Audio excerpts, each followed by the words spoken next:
Hi Elaine, it's great to have you back in Taiwan, and you're here for the Human Rights Press Awards.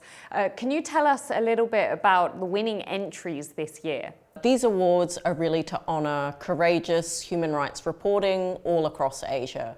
So some of the award-winning entries include Al Jazeera for their reporting on the journey of Pakistani migrants from Pakistan to Europe. We also have other reporting on Afghanistan and women's rights, on military abuses in Myanmar as a result of the coup, and also really courageous reporting by Anitium on China and the White Paper protests for the first anniversary.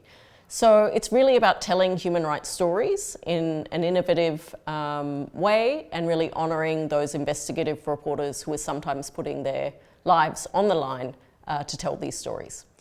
And why is it important or significant that the awards are being held this year in Taiwan?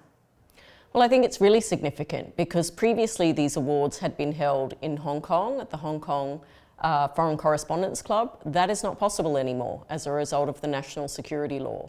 So, we're really looking to places that can be a bit of a bastion for media freedom in Asia. And I think Taiwan is one of those places where journalists have been able to report freely. It's also been a place where journalists covering issues in mainland China are now increasingly finding themselves located here. And so I think it's very fitting that this is a place where we host these awards and we talk about the concerns of rising authoritarianism, the spreading of disinformation, and how that is affecting the day-to-day work of journalists. Can you tell us about this inaugural category, Newsrooms in Exile? What does it mean and why is it important to honour?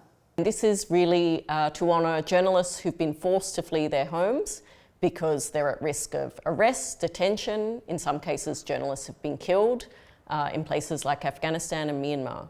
So the winners this year are Zan Times from Afghanistan, who've reported on the increase in female suicides of women who are choosing death rather than life under Taliban rule. And then the other winning entry is Frontier Myanmar. And Frontier existed inside the country up until the military coup. They've had to relocate to Thailand. And Frontier has been doing very courageous reporting about the military abuses since the coup, and also about the resistance forces, and documenting some of the atrocities that have been happening in the civil war in Myanmar.